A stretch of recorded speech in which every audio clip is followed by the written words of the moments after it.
Lee, instant reaction for you. Excited by Werner? Are you on the dance floor with him? Well, I mean, they've done it again at his first song sheets. Absolutely loving it. Werner on the dance floor by the old Sophie Alex Bester. Look, I don't want to be negative, right? But I want to bring some balance to the joy. Right, 6 days into the transfer window and to sign a player, whatever, great. But we sold Kane.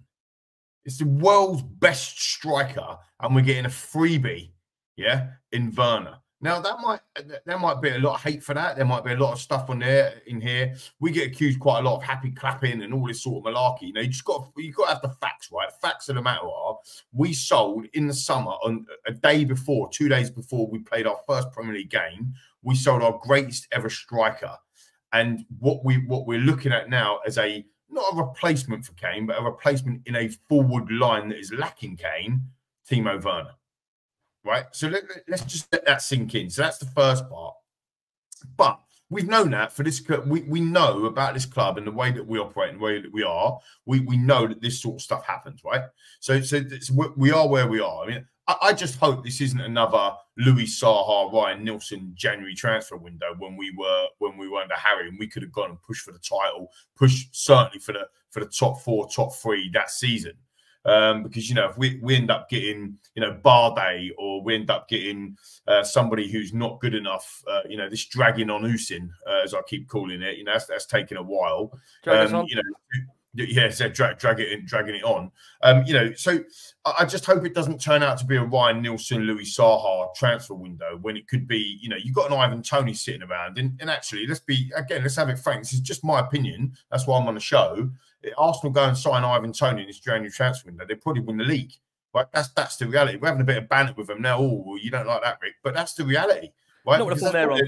Well, no, that's well. Look, again, it's just an opinion, right? At the end of the day, however, right, that's the negative bit out of the way. However, Ange obviously wants him. No one's coming into this football club without Ange say so. When you look at his pace, it is absolutely frightening. Thank you, Borse. Don't worry. Bring back. Come on to say we've got no signings, but there's a demand for Lee to bring back the beard. What's going on here, mate? My beard will be back in 3 days. Do not even worry about it. You know, so the positive side, got pace to burn. Is, you know, his stats aren't as bad. I'm sure Pat's got them or someone's got them when he was at Chelsea. But when you look at his goal, not goal involvement, I'll come over to you. Yeah, you got him, mate. You got him in the book, my man. But he was scoring in his Chelsea rate 1 in 5/6, and that, you know, that is the same form as the likes of a Brennan Johnson that we've got at the moment. He's a much younger and he's still learning his trade. That is the same form as a Lucas Moura. That is the same site of player that we're actually getting. So if we're looking at a Kane scoring 1 every 1.5 games versus, you know, or we're looking at him to replace Son because he's gone to the Asia Cup, it's not going to happen, right? So you just need to be a bit of reality on there. However, it is a no-brainer in terms of there's no money, you know, not it's our money. Like you said, it might be our money to spend it in the stadium, but the reality is, what do we care about the money? The fact of the matter is this player going to strengthen us where we need it? Some will say the most. I think still we need to sign 2 centre-backs, not just the one, but nonetheless, I'm sure we'll come on to that. But it is an area that we need to strengthen. But are we building a squad here of players that are very similar? You know, we've got a Brennan Johnson, we've got a Kulusevski, can play across the front 3. We've got a Son play across the front 3. We've a Charleston play across the front 3. A Werner play across the front 3. Where is there an out-and-out number 9 who's going to smash the ball in the back of the net every game or every other game? So look, there's just a bit of balance on there. Personally, it doesn't feel like I am. So I started off on a negative. I'm quite upbeat by the fact, you know, my father-in-law was a season ticket holder at Chelsea. He gave him some stick when I saw him today. Oh, you're getting our rejects or whatever. But actually, when I spoke to him properly, he said, you know what? He's actually a good player. He's got a good finish on him, and he's got loads of pace. And if you can get balls in behind, and you can get him to run onto him, he'll score goals. That's what we want, isn't it, Rick?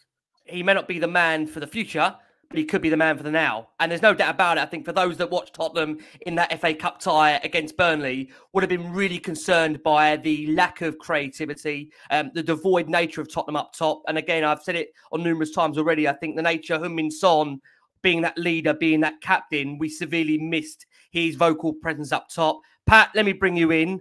Look, I think it is the striker of Werner that will split opinion, but I think many fans will get behind it because ultimately it's a man who Ange wants. He's keen to come to Tottenham. By all accounts, we understand there was interest from Manchester United, but he only wanted Tottenham. So, Pat, we understand it took only 2 minutes to complete the agreement for Werner. He's super excited about joining Spurs. He was really tempted by the possibility to work under Ange Postecoglou. He believes the player, it's the perfect system, it's the perfect footballing idea for him to perform. Pat, is it the perfect footballing idea for you? You know what? I'm on the fence with this one, and I'm going to give you a rounded argument or answer as to why, in terms of my thought process and then me warming to him and all of that stuff. So I'll start from the beginning. When I heard the news at first, I was like, what? Timo Werner? I couldn't believe it. And I was like, nah, not the guy that was at Chelsea and was stinking up the place. So, but then I thought about it and I was like, you know what? And I put a tweet out. I had a bit of time to mull on it, spoke to a few people, and I was like, this is a decent stopgap for Son. We've got to remember, Son's away for possibly a month. South Korea, one of the better teams in the Asia Cup.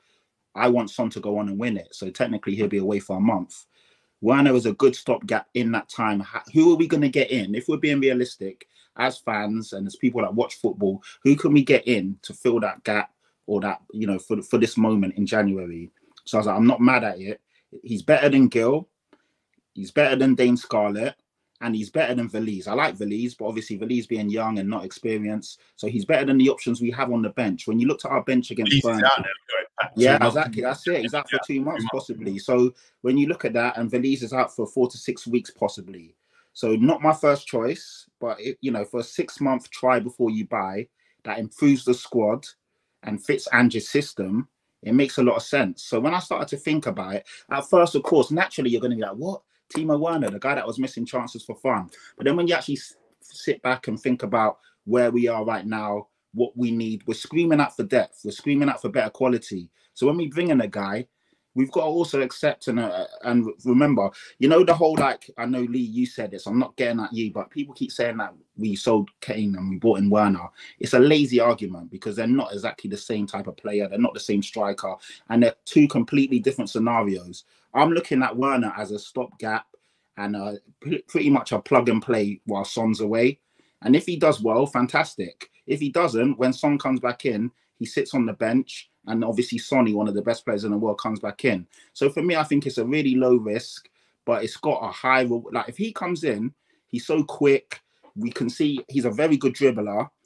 Even though he's missed sitter after sitter, some of the chances, if he watches like compilations or if you've watched him, some of the finishes are absolutely sublime. Like he can finish on his day. Yeah, like he was doing them lobs, wasn't he? Like, mate, like some of the finishes are insane at speed as well. So if we talking a lot of sense, mate. Yeah, like so if we can get this guy playing, and like Chelsea is a graveyard for players. I've seen some of the best players go there and absolutely stink up the place and die a death. But if we can get him playing, you know, in the AND system, the way we play, it could be one of those signings where everyone's like, wow, you guys have pulled a blinder because no one would have thought about it.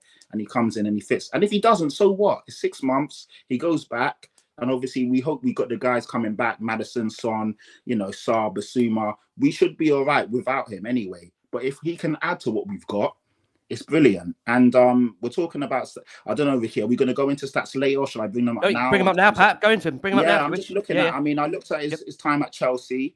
And if you actually add context to it, in the first season there, 2021, so that was kind of like the lockdown season, he played 35 games. He had 6 goals, 8 assists. So for a wide player, it's not that bad. When you look at the numbers, the goal contributions in 35 games isn't that bad. The 21-22 season, 21 games, 4 goals, 1 assist. So he kind of fell off a cliff in the second season. But in Chelsea, for Chelsea in the Premier League, 56 games, 10 goals, 9 assists.